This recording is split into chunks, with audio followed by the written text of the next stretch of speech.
हम एक बदलती हुई दुनिया में, बदलते हुए हिंदुस्तान में रहते हैं और अगर हम तेजी से नहीं बदलते उसी के साथ तो हम पीछे रह जाएंगे। हमें बदलना है, हमें विज्ञान को बढ़ाना है।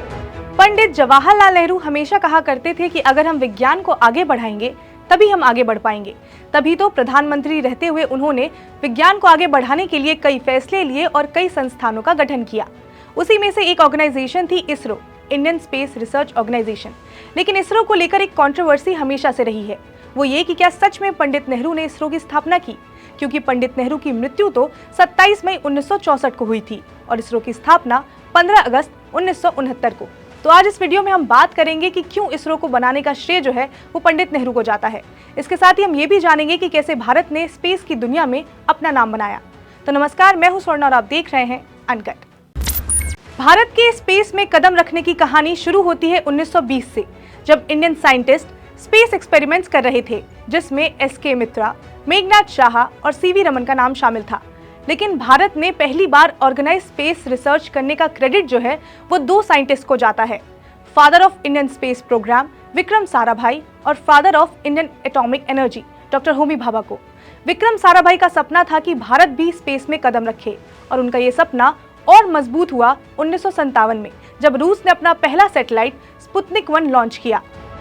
फिर इस कहानी में एंट्री हुई तत्कालीन प्रधानमंत्री पंडित जवाहरलाल नेहरू की।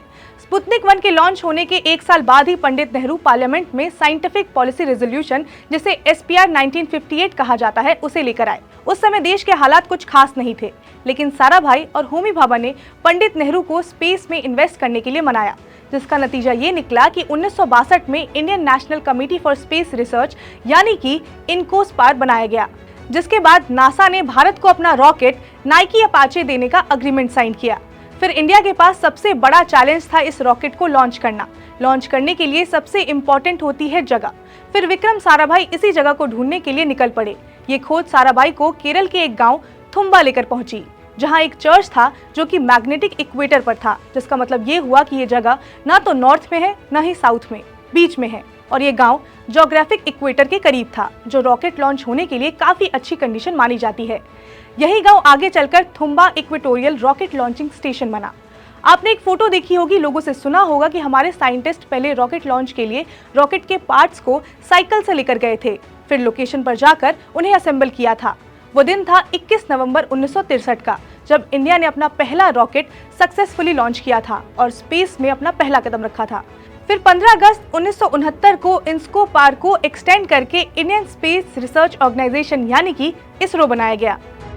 तो ये तो थी इसरो के बनने की कहानी, लेकिन इस कहानी को लेकर एक कंट्रोवर्सी है, जो जब भी इसरो कुछ बड़ा करता है हमेशा शुरू हो जाती है।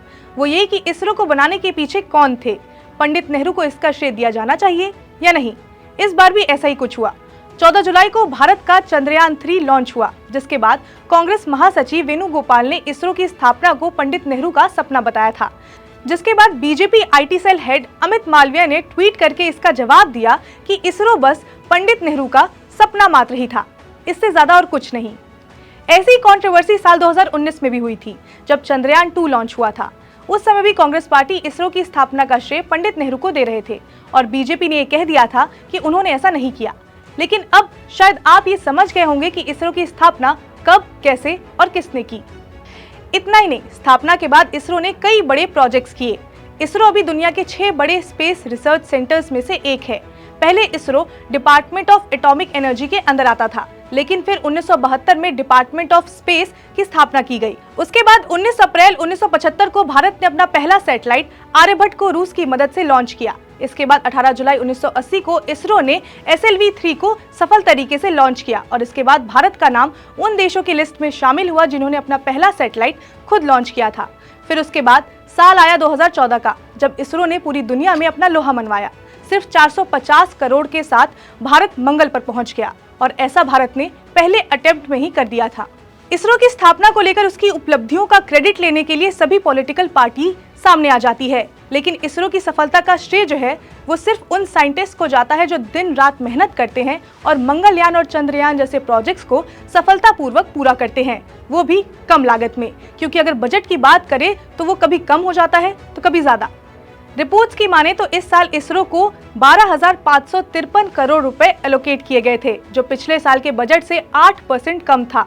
तो इसरो की सफलता का क्रेडिट किसी और को नहीं, बस इसरो के उन साइंटिस्ट को जाता है जो दिन रात मेहनत करते हैं। तो आई होप आपको ये वीडियो पसंद आई हो। अगर आपको ये वीडियो अच्छी लगी तो लाइक करें, शेयर करें, सब्सक्राइब करें अनकट को।